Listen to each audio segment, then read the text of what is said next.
Namaskar and welcome to Newsnight. Well, the United States' Assistant Secretary of State Alice Wells has called Pakistan to account for its actions of harboring terrorist groups like the Lashkar-e-Taiba and the Jaish-e-Mohammed.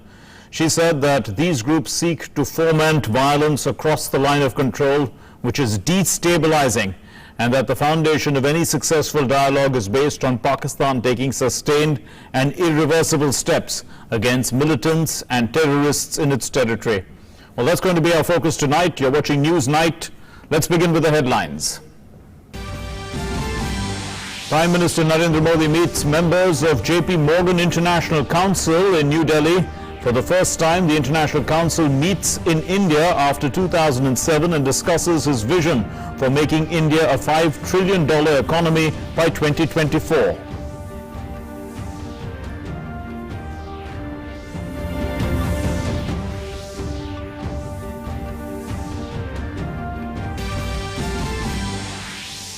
India's stand on terror vindicated. The US raises concern and says Pakistan's continued support to Lashkar, Jaish-e-Mohammed is an obstacle for talks with India.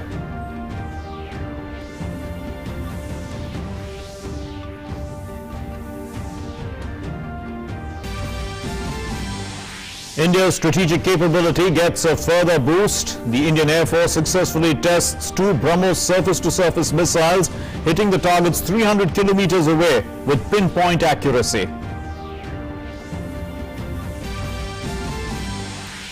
Defense Minister Rajnath Singh addresses the Navy Commanders Conference and says that the Navy has maintained vigilance to ensure that 26/11 is not repeated. Also says that India has never been the aggressor, but its armed forces are capable of giving a befitting reply.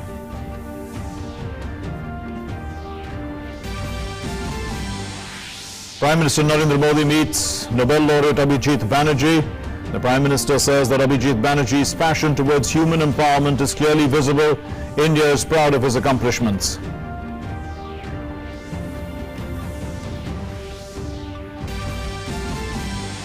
Over 90 heads of foreign missions in India visit the Golden Temple in Amritsar. The visit was organized by the Indian Council for Cultural Relations in collaboration with the State Government of Punjab in connection with the 550th birth anniversary celebrations of Guru Nanak Dev Ji. President Ramnath Kovind attends the enthronement ceremony of Japan's new Emperor Naruhito, who has completed his ascension to the throne, the chrysanthemum throne, after his father's abdication earlier this year. And in sports, India completes a clean sweep against South Africa in the Test Series 3-0. India wins the Ranchi Test by an innings and 202 runs. Ranchi powered by Pacer, Shami and Umesh Yadav.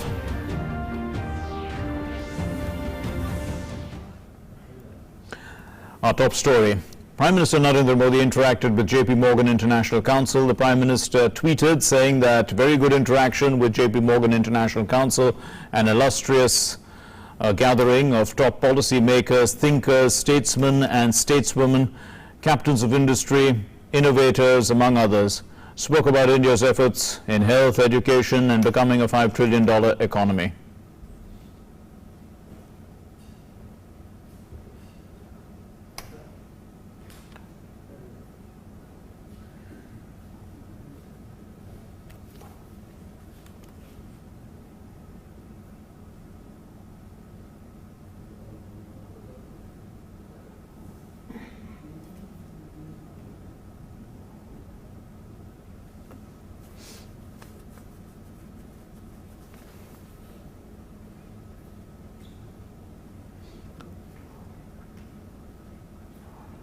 And the Prime Minister interacted with the JP MPorgan International Council. The Prime Minister, as we said in a tweet, has said that a very good interaction with JP MPorgan International Council, an illustrious gathering of top policy makers, thinkers, statesmen and stateswomen, captains of industry, innovators, among others, spoke about India's efforts in health, education and becoming a $5 trillion economy.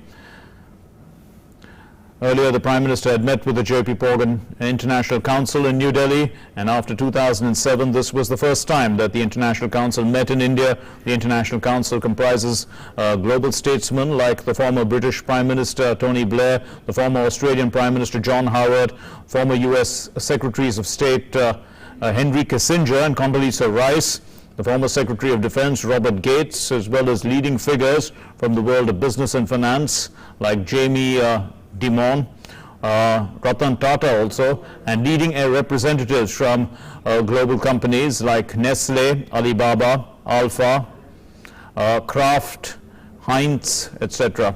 And while welcoming this group to India, the Prime Minister discussed his vision for making India a $5 trillion economy by 2024. The Prime Minister said that the development of world-class physical infrastructure and improvements in affordable healthcare and providing quality education were some other policy priorities for the government.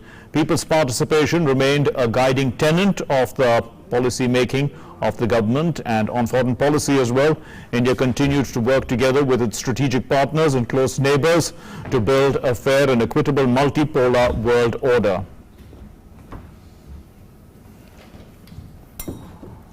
And let's turn to our story now that's in focus. Well, the US has said that Pakistan's continued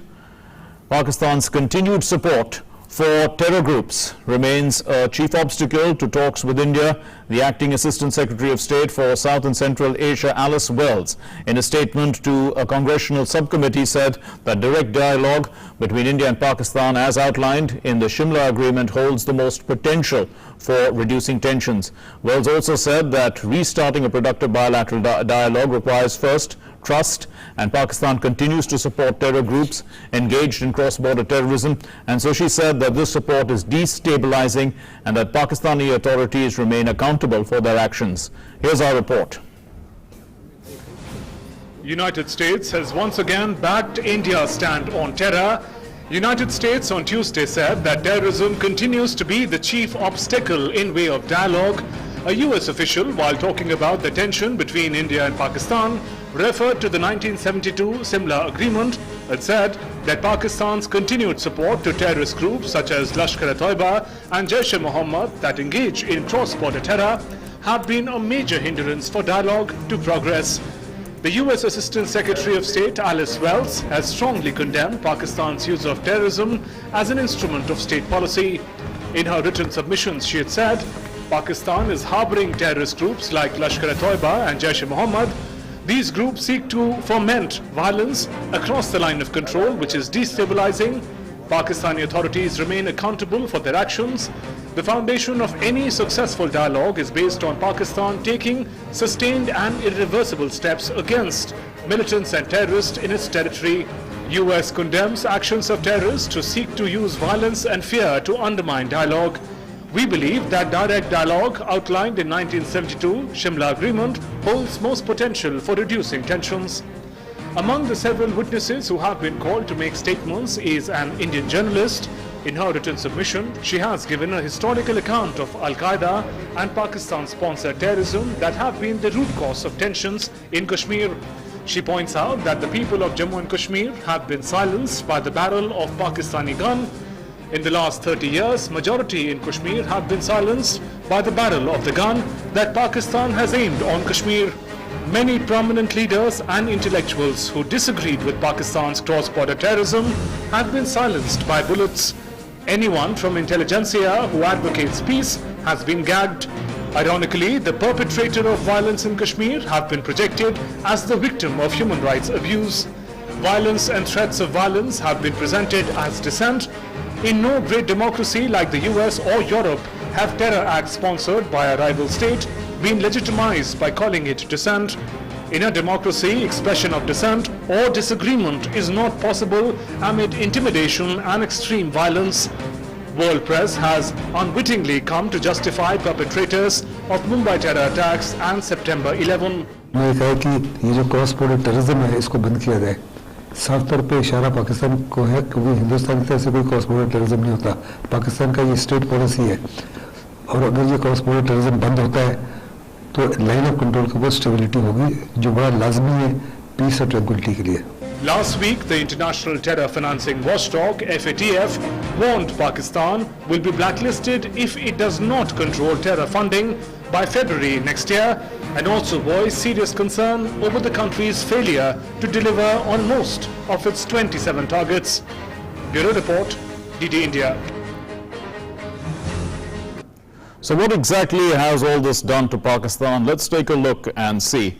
Because Pakistan continues to be isolated on its terrorism policy. Clearly, Pakistan's terrorism policy has made it isolated.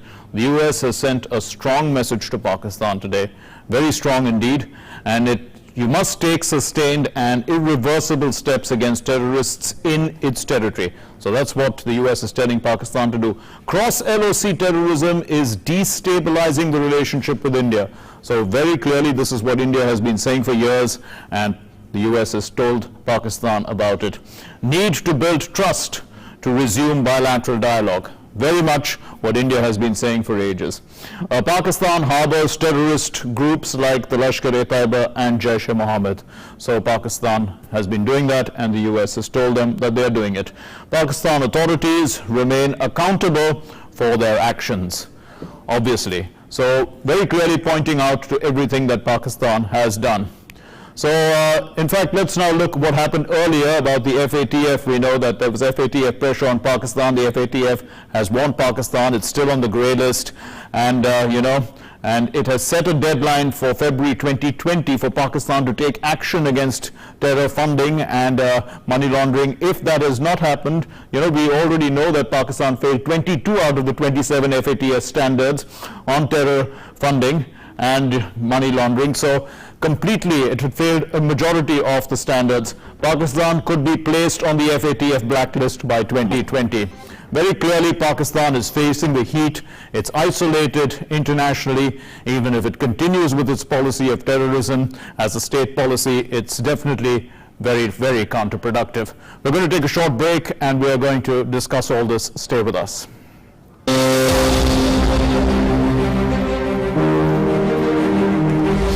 हमारा काम ये है कि हम हिंदुस्तान में कोई भी प्रांत के हैं, हम हिंदुस्तानी हैं और हमारा प्रथम कर्तव्य हिंदुस्तान की हिफाजत, हिंदुस्तान की रक्षा।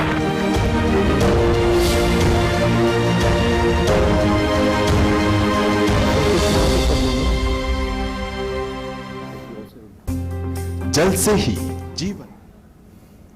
And so let's bring in our in focus point tonight, and this is it on your screens right now. The US says that Pakistan must take irreversible steps against terrorists. So this is an important point which the US has told Pakistan, and we are going to discuss this. We have Ambassador Vishnu Prakash, well-known strategic affairs analyst, has been an ambassador of India and also been our spokesperson for the foreign ministry in the past. And Harshvardhan Pant, Professor Pant, is a well-known strategic affairs analyst and distinguished fellow at the ORF. Thank you very much, gentlemen, for being with us. Ambassador Vishnu Prakash, so a very strong message being given to Pakistan today by, the Assistant Secretary of State for South Asia Affairs. But, this is something that India has been saying for ages. And also coming up at a time when Pakistan has already been placed on the FATF grey list, very nearly on the blacklist. Clearly, Pakistan must see the writing on the wall. Well, unfortunately, it's not the first time that such a message has been given to Pakistan. It will not be the last time. FATF or no FATF, Pakistan is unlikely to see the writing on the wall. I so wish, as you mentioned, that they do. But unfortunately, our neighbor continues to be in denial. And also the fact is that the US, for its own compulsions, is engaging in a balancing act. Okay. And US needs Pakistan, so at times they look the other way, at times they gently rap Pakistan on the knuckles. FATF you mentioned, from my point of view, so long as they are under watch, whether they are on the grey list or light grey list or dark list, doesn't matter. I don't think that they are going to get onto the blacklist in a hurry, because they have benefactors, and which including Turkey, Saudi Arabia, Malaysia, and China. So they may not get into the blacklist in a hurry, but Pakistan is certainly in a bind. They are on the one hand so deeply entrenched in the terror mechanism that they, even if they want to get out, I don't know whether they can get out, and there is a financial free fall. Yes. But I don't see, unfortunately, our neighbor changing gears very soon. But Professor Pant, you know, a senior journalist who's deposing before this Senate, the U.S. Congress Foreign Affairs Subcommittee today, in this, as the meeting in fact is going on as we speak, she in her submission had said that in no great democracy like the U.S. or Europe have terror acts sponsored by a rival state been legitimized by calling it dissent, you know. So whatever the world press or the world community is trying to say, you know, about Pakistan's acts, which are counter to the narrative that has been presented, doesn't really stand, because at the end of the day, this is not dissent; it is just cross-border terrorism. Yes, and I think that this is a point that that India has been, I think, relatively more effectively been making in the recent past. And the way Pakistan's isolation has grown over the last few years, I think we can conclude that some degree of diplomatic success has come India's way. Pakistan continues to have its friends, important friends who continue to shield Pakistan. But I think if you look at the desperation that Pakistan is feeling at the moment, it's clearly a reflection of that isolation.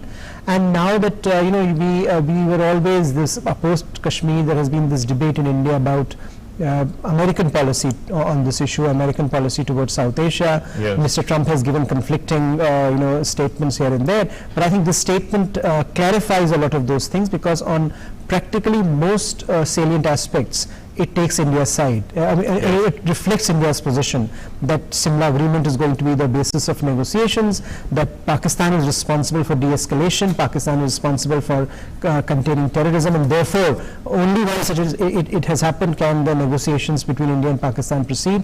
And I think the larger point about Lashkar-e-Taiba, Jaish-e-Mohammed being very focal points of Pakistani endeavors vis-a-vis India are also reflective of this larger reality that Americans and the West also face a conundrum now, that their fight against terrorism will not be actually won unless Pakistan is made accountable. So while I share Ambassador Prakash's pessimism, I think Pakistan is under pressure, and Pakistan will continue to be under pressure, though I don't think it will deliver the kind of outcomes that perhaps we want and perhaps the West wants. Okay. The U.S. Ambassador Prakash says that it condemns terrorists. It condemns terrorism as a use of violence to undermine dialogue. It condemns terrorism as an instrument of state policy, in a sense. And it tells Pakistan that your officials should be responsible for all these actions. There couldn't be a more unambiguous statement on the subject, isn't it? And yes, and also when we look at a certain kind of narrative that's trying to be built up by international press about the situation in Kashmir. Here we have this senior journalist again going and saying that in the last 30 years a majority of Kashmir has been silenced by the barrel of the gun that Pakistan has aimed on Kashmir. So that's important also, because the world needs to know that. It's really everything that is happening there has been because Pakistan has been aiming the gun on Kashmir. Well, there is no doubt about that, and I am not at all trying to say that it does not matter. One is just trying to be realistic. First Punjab, then Kashmir, Jammu and Kashmir since 1989. This country has continued to engage and speak with the folk tongue, engage in terrorism. The terror infrastructure has only grown. The fact also remains that US and the world knows the true face of Pakistan. The only thing that has changed, literally speaking, is that earlier what was said in hushed tones by the international capitals other than India now is being said openly. But let's not forget that Osama bin Laden was found very much in Pakistan, right under the nose of the armed forces. So Pakistan's involvement, and then why go far? July, when Mr. Imran Khan had gone to the US, he had publicly admitted that 30 to 40,000 terrorists are still operating, 41 terror organizations are operating. Now, what else does one want? But then the question is, what are they doing about it? Yes. And even when the sword of FATF blacklisting is hanging over their head, you noted in your observations that they have barely moved on 6 of the 27 clauses. Right. Now, the fact remains that the terror infrastructure is so deeply entrenched in this the system in Pakistan that it will be a tough call, but for first they have to kind of make up their mind, acknowledge it, and only then the change will start. I'm afraid I cannot be very optimistic about this because one has seen that, heard that, done there, been there, but well, hope lies eternal and one hopes that things start looking up. Right. Professor Pant, you know, the problem with Pakistan, and it's been stated many a time, is that really the government of the day is not in control. There's a deep state. There are other people who are actually in control.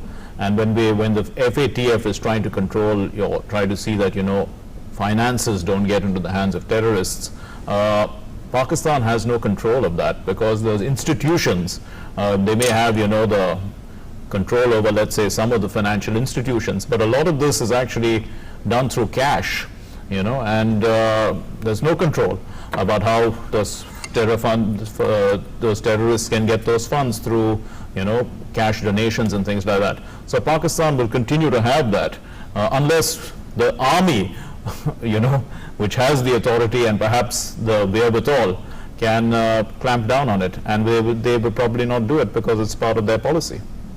I think, you know, again, it has been so, you know, those who have been observing Pakistan for decades now can conclude that ultimately it's a problem of Pakistan's own making, and Pakistan's internal dysfunctionalities are so severe that unless there is a degree of transformation in that, we cannot expect a change in its foreign policy behavior. And I think that is what the problem lies. That is where the problem lies. That again and again, when you make this point, and again the international community builds up rhetorical pressure, you know, the realization is that at the end of the day, here is a nuclear power country where military wields this kind of power, unprecedented power, and which has in its DNA this identity crisis where anti-India is the very basis of their national identity. They cannot give that up without actually you know, fundamentally transforming their own position in the society, so which they don't want to do. So how do you then move from there to a foreign policy posture that is moderate, that is acceptable, you know, that accepts the reality that Pakistan's economy today is smaller than the whole entire economy of the city of Mumbai? I mean, I don't think that's a realization that can come to them easily, and it would take a very strong international commitment, and at the end of the day, India will have to fight terrorism on its own. You know, you can't really rely on the international community to fight your own battles. But this is an economic battle as well, Ambassador Vishnu Prakash, and we know that the Pakistan economy is in shambles, well, we know that the Indian economy has a target of $5 trillion. It's by 2024. The Prime Minister meeting, you know, JP Morgan's international group of leaders and telling them, you know, that we are going to reach there. So, in contrast to that, here's a country which is a nuclear power that the world doesn't want to see destabilized, but its economy is on the verge of collapse. I mean, if the FATF's restrictions are in place, it can't even get money from the IMF and the World Bank. So it's really in deep distress in a sense. But if at this time it cannot act, then when will it ever act? Well, you are absolutely right, but let's look at the true nature or character of or fabric of Pakistan. If it is a truly representative government, then the government is held accountable by the public. They feel the pain of the public, they will respond to the pain of public. But here is the actual situation. There are 200 rich families which control Pakistani economy. They are very affluent. For them it doesn't matter. The army is a state within a state. They have their own military industrial empire. The Fauji Foundation is cash rich. So, and prime ministers are not elected but selected.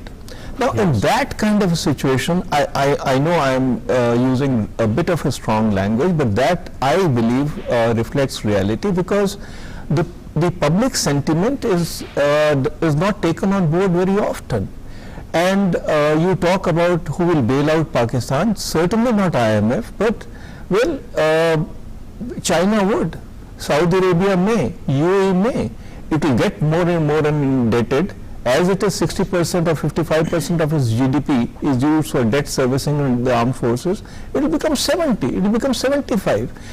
Till something happens which will force the government to change tack. When will that breaking point, or when will that point be reached? I don't know. So we are looking at, Professor Pant, structural issues within Pakistan, but why is it continuing with this, waging this let's say, low intensity battle through using terrorism as an instrument of state policy? Because it believes it's getting some success out of it. And that could be a cause of concern, because maybe the world press is actually giving them the feeling that they're getting some success out of it. And the world press needs to change its narrative completely, because they are unwittingly justifying perpetrators of the Mumbai terror attacks, Al-Qaeda, all these institutions, all these terror infrastructure that exists within Pakistan. The world press believes that all that, in fact, let me go to once again the journalist who is deposing, and she said that has been silenced by the barrel of the gun that Pakistan has aimed on Kashmir. So they believe that whatever is happening in Kashmir is happening by itself, but it is happening because Pakistan has aimed its gun, and the intelligentsia in Kashmir, the advocates of peace have been gagged. The perpetrators of violence in Kashmir are projected as human rights victims when they are actually the ones who are abusing the others. The story is being told entirely wrong, and maybe that's why Pakistan continues.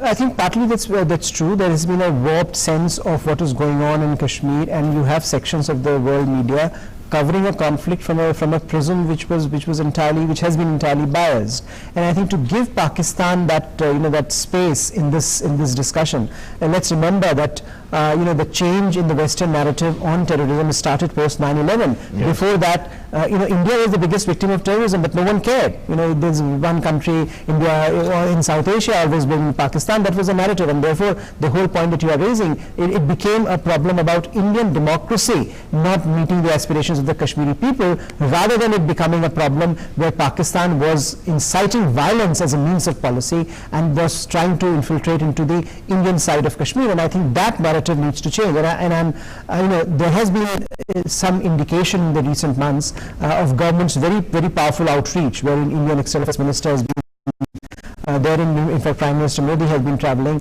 quite extensively and also laying down an alternative narrative, which I think is very important, and I think has been relatively successful in for the moment calming nerves in the Western policy world. But I think the media, of course, continues to still present a very warped image of what is going on in Kashmir, and I think that some of the issues which are peripheral to the larger reality. For example, there's a big debate on internet. Right. Now, for God's sake, when does internet become the dominating factor in a conflict zone? Right. But that's how it is being presented, and I'm glad that it is beginning to change.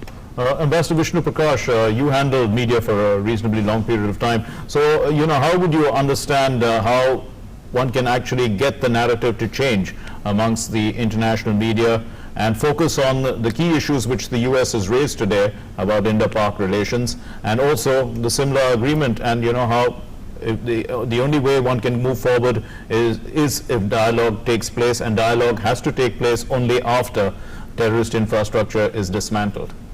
Very much so. The reality, I'm again trying to project the picture as I see it. The reality is that the international media loves a crisis, and they like stories which sell.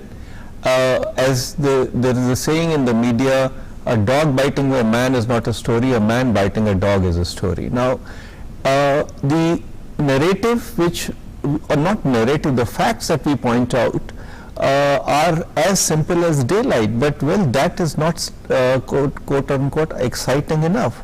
Yes. But when the kind of warped storytelling is provided, I mean, you have you remember when the Pakistani PR Maliha Lodi had presented a picture of a poor Palestinian girl as a Kashmiri girl in the UN Security Council or the UN, and they all lapped it up. But when it was pointed out that it was not a Kashmiri girl but a Palestinian girl, the media fell silent. So why just talk of media? Look at a country called England, Britain. Yes. The role that they played in the UN Security Council and outside, and then they have been in denial. So there is a reality that people love a crisis, they love fishing in troubled waters, but what will bring an end to it? Success. Nothing succeeds like success. Okay. Even Pakistan, the biggest today concern angst is that there is peace and tranquility in Jammu and Kashmir. Life is going on as normal. Right. And they never thought that will happen.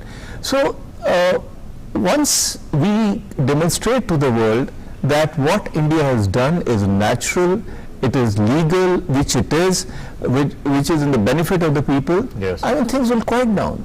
Absolutely. We'll leave it there. Thank you very much, Ambassador Vishnu Prakash and Professor Harsh Pant for joining us here on Newsnight.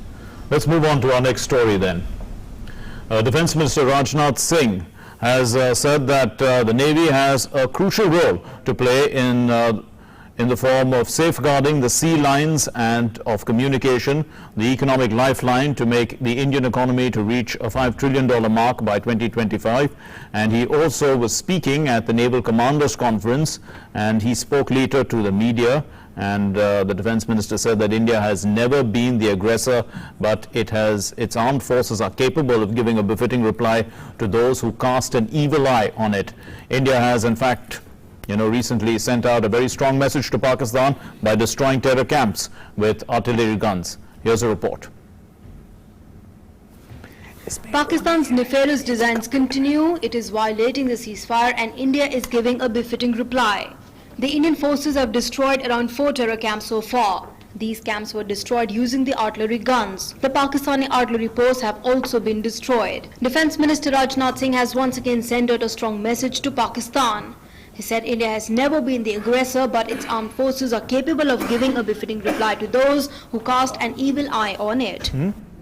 Bharat का एक चरित्र रहा है कि भारत ने दुनिया के कभी किसी देश के ऊपर न तो कभी आक्रमण किया है और न दुनिया के किसी भी देश की 1 इंच जमीन पर भारत ने कभी कब्जा किया है। भारत का एक चरित्र है। लेकिन भारत की हमारी जो सेना है, जो आर्म्ड फोर्सेस हैं, उनके अंदर वह कुव्वत है, वह ताकत है, जो भारत को बुरी नजरों से देखने की कोशिश करेगा, उसका वह मुंहतोड़ जवाब दे सकेगा। Raksha Mantri Rajnath Singh attended the Navy Commanders Conference in New Delhi. He said he was confident that India's seas are safe in the hands of the force. He added, Indian Navy's resolve is that 2611 will not be repeated under any circumstance and it has ensured tight vigil. मैं पूरी तरह से आश्वस्त हूं कि हमारा यह सी root, जो समुद्री क्षेत्र है, वह इंडियन नेवी के हाथों में पूरी तरह से सुरक्षित है और हमारी इंडियन नेवी का भी यह संकल्प है कि किसी भी सूरत में 26/11 इसकी पुनरावृत्ति न होने पाए या किसी भी सूरत में न दोहराया जा सके। एक ऐसी चाक चौबंद व्यवस्था की है। The minister said that the Indian Navy is marching towards indigenization and its ships have a high percentage of indigenous equipment. He also said all the 3 services have placed emphasis on the need to reduce the defense imports. The 3-day second edition of Naval Commanders Conference began on Tuesday. The conference is the apex level biannual event for interaction between naval commanders for the deliberation and the formulation of important policy decisions. Newsnight Desk, DD India.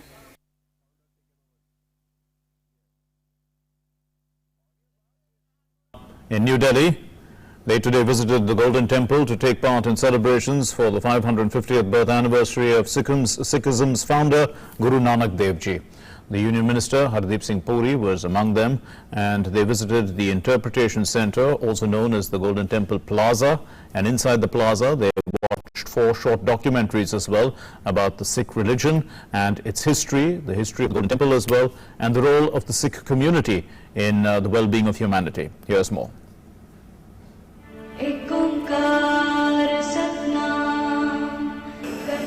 New Delhi-based 90 foreign mission heads on Tuesday visited the Golden Temple in Amritsar and took part in celebrations related to the 550th birth anniversary of Sri Guru Nanak Dev Ji, following the decision by the Union Cabinet to celebrate the Prakash Parv of Guru Nanak Dev Ji across the globe. The Indian Council for Cultural Relations invited heads of foreign missions in New Delhi to visit the Golden Temple in Amritsar. The invitees received prasad after touring the temple premises.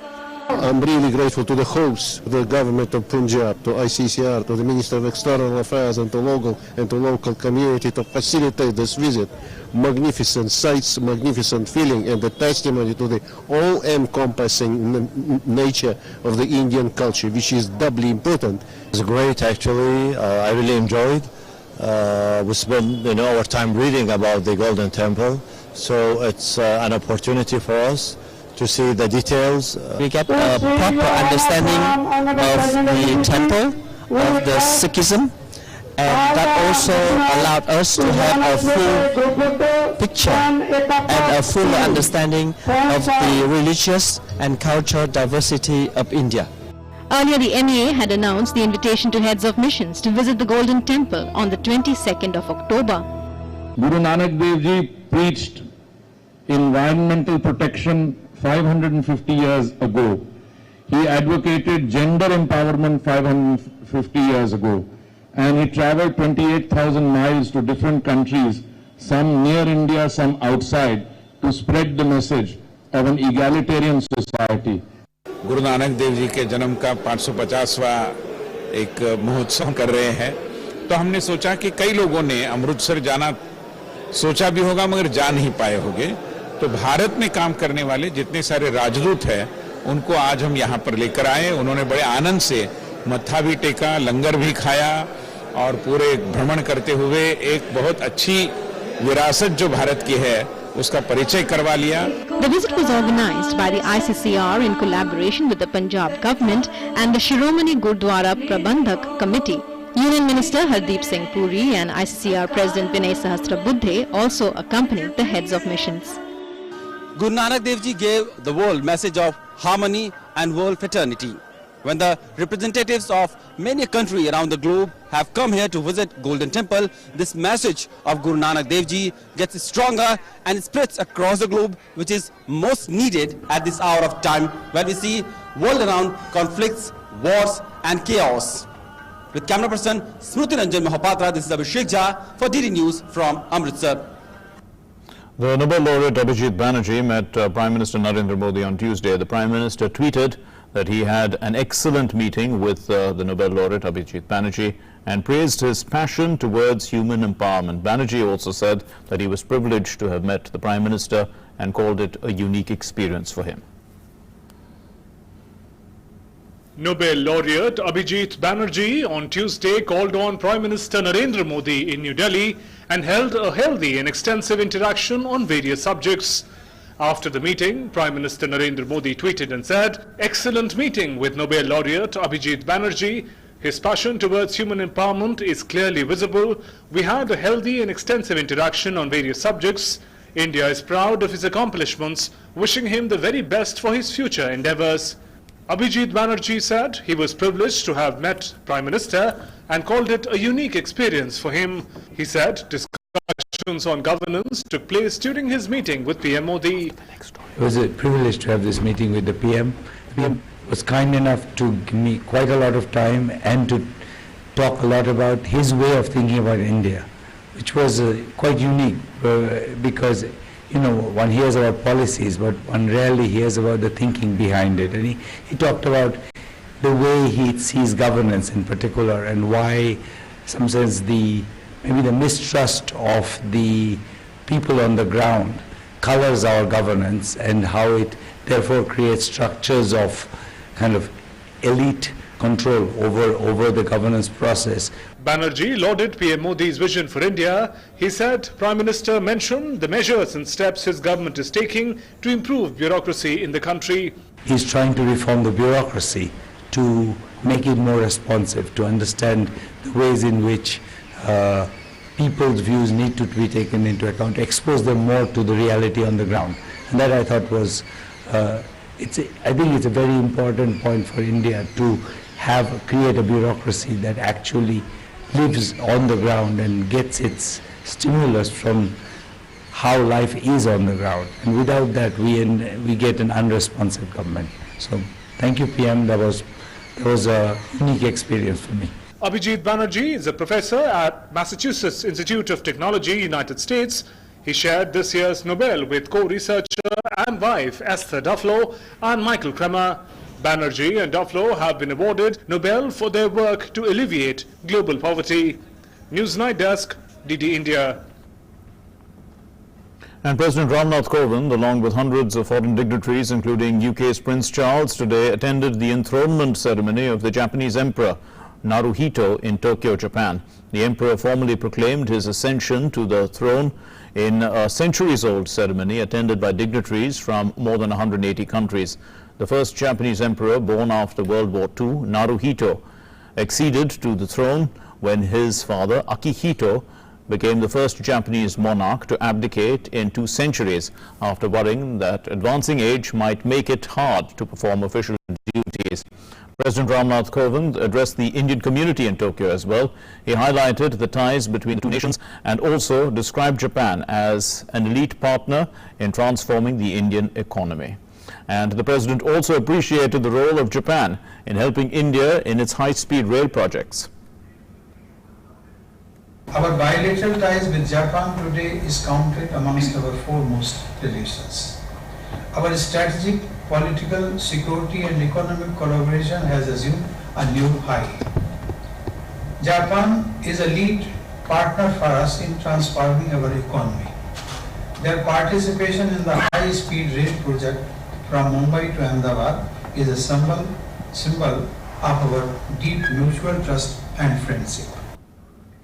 The former Finance Minister P. Chidambaram, who has spent 2 months in custody of the Enforcement Directorate and other agencies and has been in jail, was on Tuesday granted bail by the Supreme Court in the INX media corruption case filed by the CBI, but he can't walk free as he is currently under the ED's custody in a related money laundering matter. So Chidambaram is 74 years old. He was arrested by the Central Bureau of Investigation officials from his Jorbagh residence on August 21.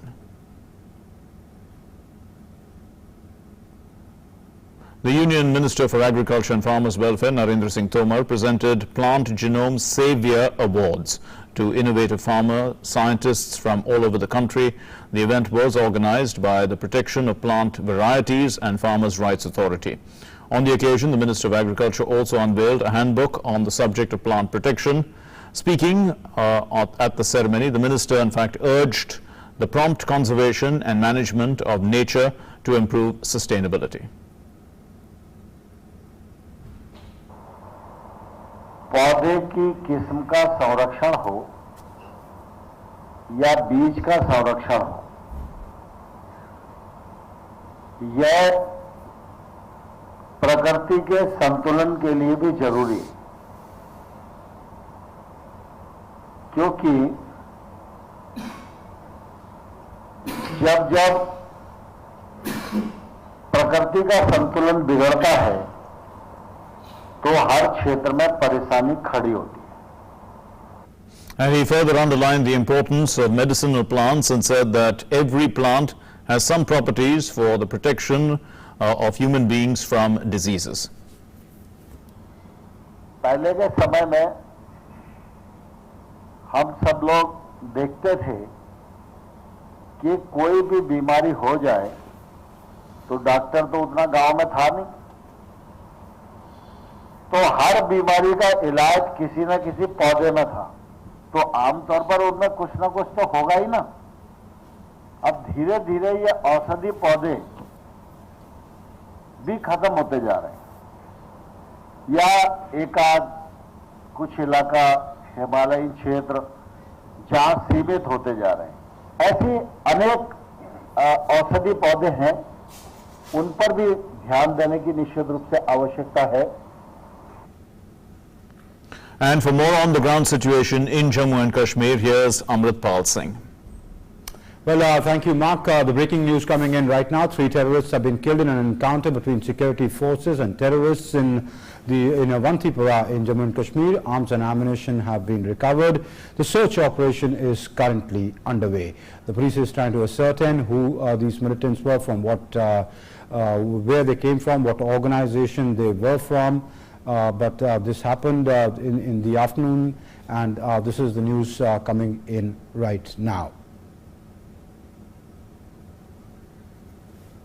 So the breaking news is that the three terrorists have been killed in an encounter in Avantipura in Kashmir. The encounter took place between the security forces and the terrorists. We get to know that this happened towards the late afternoon. The encounter just finished, so the breaking news is coming in that 3 terrorists have been killed. The police has cordoned off the area. The security forces have cordoned off the area. The search operations are on. They're trying to ascertain that there were more terrorists there, and trying to ascertain the identity of the killed terrorists. Arms and ammunition was recovered from the site, and what we will get to know once the search operation is over, once identification is over, that who these 3 terrorists were, from what organization they came from or belonged to.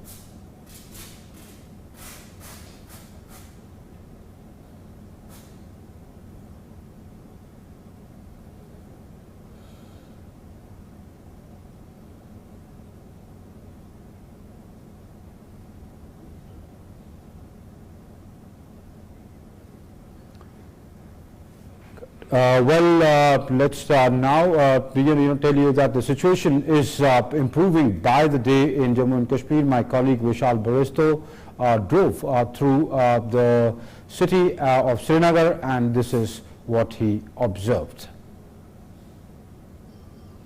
I'm here at the Rajbagh locality of Srinagar. As you can see, it's morning time, it's office time, and the traffic is flying normally. And as you can see, the cars are moving, the vehicles are flying, and from here we'll move to different parts of Srinagar and we'll let you know how Srinagar is doing today. From Regal Chowk, we have reached the Lal Chowk area of Srinagar, and as you can see, the cars, they have been parked on both sides of the road. Now this is one lane and the cars are parked on both sides, so the traffic is quite heavy here, and the shops are also open. There you can see, and there you see the road is full of traffic. Now it's a very crowded scene here, and it's morning time, it's a weekday, not a Sunday, and on the left side you can also see the shops are open. You can see the shops are open. Some shops, they have the half shutters, but mostly they are not. There you have a bookshop, there you have the chemist shop. It's a beautiful sight to watch. This is the Lal Chowk area of Srinagar, a very popular point, and people have come out in large numbers. Now this shows how situation is from gradually to quickly improving and fast improving. Now this is the confidence that the people of Kashmir have given to the government, to the authorities, that they are also with them, and together, hand in hand, they are moving towards the prosperity of Kashmir and also the peace and tranquility for which Kashmir is known for, in the right direction. They are moving together. The modern cloth, this is a cloth store, then you have the fabric stores, you have the fashion stores, you also have school bags. Now in a line the shops are open, and that reflects the fashion statement of Kashmir, the culture of Kashmir. Now this is the Lal Chowk area. From Lal Chowk area we are moving towards Batmalu. Now we have reached Batmalu, and you can see how many cars they have been parked there, and the traffic is flying normally. The fruit shops are open and people are doing normal purchasing. On the right side is the High Court of Jammu and Kashmir. If somebody is asked to just look at it and count the cars, he won't be able to, because the number is something which goes on and you cannot count because the traffic is so much heavy here. There you see the direction, it shows Batbalu, the AG office is on the left, the Auditor General's office, and on the right side is the new Secretariat building. There is no apprehension, there is no sad feeling. Everybody is and wants to continue with the normal life, and everybody wants to enjoy the normalcy in Kashmir. People have already started coming, they are enjoying Gulmarg, they are enjoying Srinagar. So you also, who all are watching this, you also come, because with open mind and warm heart they are all welcoming you. With cameraman SP Dubey from Srinagar, this is Vishal Baristo, DD News. So tourists are coming in, trade is picking up, attendance in schools and colleges picking up, and the valley is by the day coming back to normalcy. But Pakistan is doing all it can to create trouble in the valley. It violated ceasefire along the line of control in the Balakot in the Mendar sector of Poonch district. The Indian Army has been retaliated befittingly. The ceasefire violation happened in the morning. By afternoon, about 2 o'clock, Indian Army's retaliation was over. Indian Army destroyed 3 mortar shells of the Pakistani Army that were found after the recent ceasefire violations in the Karmara village of Poonch. जो इधर निकालने वाली team आई है एडिनेंस की, इन्होंने हमारे साथ बहुत मदद की है। तो बाहर से जितनी सेलिंग आती है सब यही निकालते हैं और यही पटालते हैं सर। हमारे बहुत परेशानी है, माल मवेशी और जो खेती बाड़ी है इसमें बहुत परेशानी आ रही है। अगर ये ना हो तो हमारा तो जीना मुश्किल हो जाता है। इसकी वजह से जितने एडिनेंस वाले जितने हमारे फौजी भाई आए हैं, फौजियों भाइयों ने बहुत मदद की है हमारे साथ।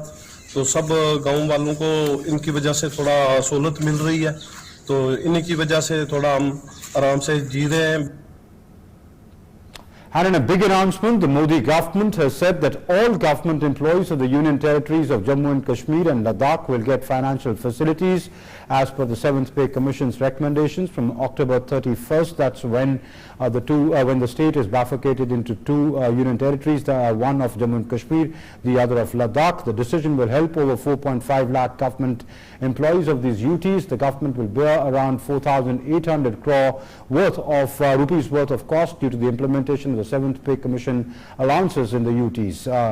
The Union Home Minister Amit Shah has also approved the proposal to pay other allowances including children education allowance, the transport allowance, LTC, fixed medical allowance to these employees.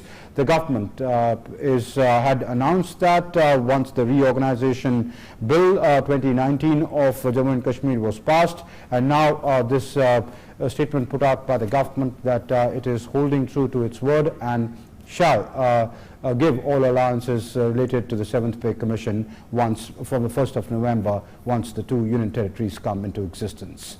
So, Mark, that's what's happening in Jammu and Kashmir. It's back to you. Thanks very much, Amrit, and let's move on to our next story. Well, to directly tackle malnutrition and related problems in the country, Poshan Abhiyan has been initiated by the Ministry of Women and Child Development, and to take care of the nutritional status of children as well as pregnant women and lactating mothers. And this scheme has in fact also been implemented in the state of Tamil Nadu. It's bringing a positive change to the lives of people in Thiruvallur district.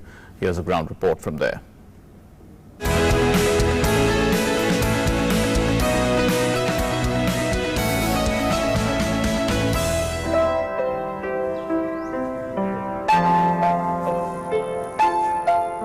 The Poshan Abhiyan strives to reduce the level of stunted growth, undernutrition, anemia and low birth weight babies by working towards taking care of the nutritional status of children, pregnant women and lactating mothers in the country. In Thiruvallur district, under the scheme, women are being educated about nutrition and its importance. I was asked to eat green vegetables and eggs. I was also advised on all the things I needed to do to ensure my unborn child's health. To bring awareness about the Poshan Abhiyan, Rangoli competitions are also being organized.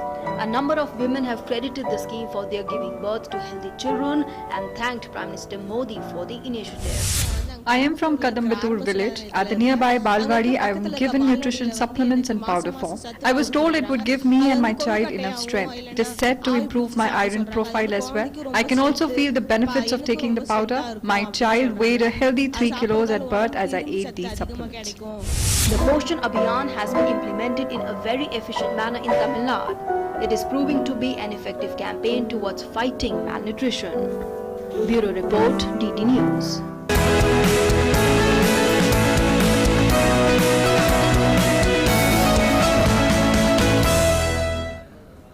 And for a roundup of news from across the country, here's our regional roundup.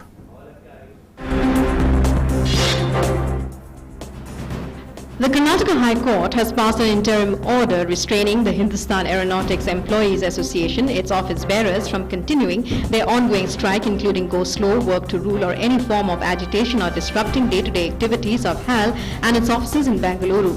The HAEA and its members are on illegal strike since October 14th. Uttar Pradesh ATS has arrested a cleric from Bareilly, alleged to be in touch with killers of Hindu Samaj Party leader Kamlesh Tiwari. Surat resident Ashfaq Sheikh, a prime suspect in the Kamlesh Tiwari murder case, allegedly impersonated his colleague by forging the latter's Aadhaar card to join the Hindu Samaj Party. Humayun Merchant, a close aide of late gangster Iqbal Mirchi, was produced at a Special Prevention of Money Laundering Act court in connection with a land deal case today. The court has sent him to ED custody till October 24th. He was arrested by a team of Enforcement Directorate today. In Punjab, the Ludhiana police have arrested 5 members of a gang that withdrew money from accounts of other people at ATMs on the pretext of helping them.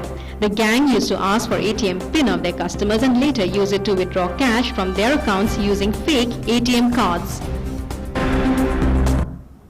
And India put on a superb performance in the third test against South Africa at Ranchi to complete a 3-0 series whitewash. India's 497 for 9 proved to be too much for the South Africans, even after 2 innings, as they were knocked out for 162 and then 133. The victory sees India maintain a perfect record in the World Test Championship so far, with 5 wins from as many matches. A formidable Indian team ticked all boxes with ease as they completed a 3-0 rout of South Africa with a comprehensive innings and 202 runs victory in the third and final test match in Ranchi. The scoreline was not only an indicator of India's absolute dominance, but also the decline in standards of South African cricket, as they could not handle the might of India's batting and the fiery India pace attack led by Mohammad Shami. Debutant Shehbaz Nadeem wrapped it up in the second over on day 4 as South Africa were all out for 133 in their second innings, 30 runs short of their dismal first innings score of 162.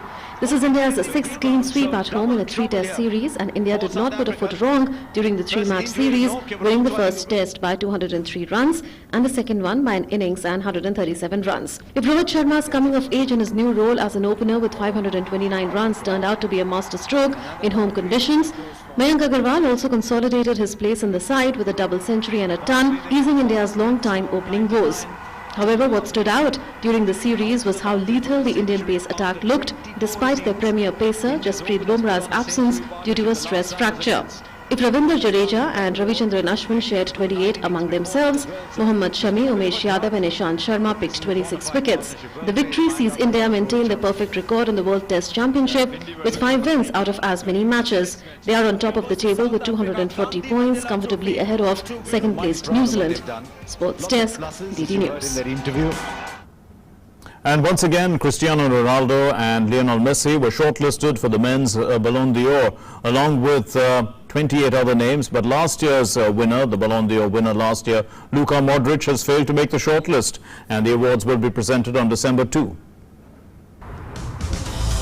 Premier League players dominated nomination for men's Ballon d'Or award after the 30-man shortlist was announced throughout Monday, while French side Lyon had 6 nominees in a shortlist of 20 female players for the women's award.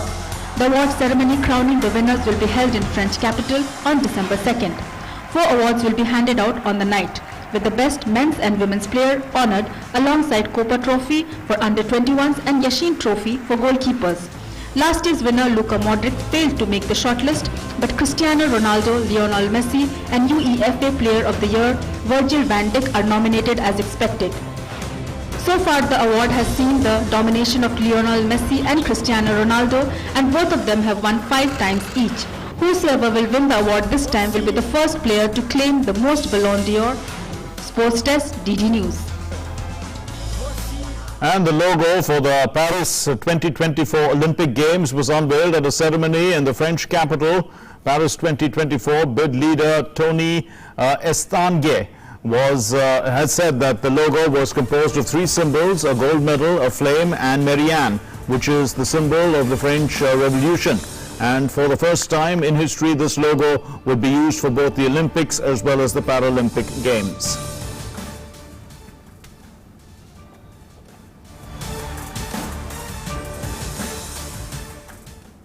And finally, movie buffs will have a treat at the 50th International Film Festival of India, as if he announces that it's going to screen some of the best cinema produced in the Hindi film industry. And well, the opening screening at Goa will feature classic comedies like Padosan and Andaz Apna Apna, to big blockbusters like Gully Boy and Uri, the Surgical Strike. And on the theme of the joy of cinema, a total of 14 movies will be screened at 2 venues, which is the Joggers Park at Altino and the Miramar Beach in Goa. And well, the festival will run from the 21st of November to the 27th of November, and close to 250 films from various countries will be screened at the premier movie extravaganza. This year, the Dadasaheb Phalke Award winner Amitabh Bachchan's selected 7 or 8 films will be showcased at the movie gala.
It's going to be a fantastic festival.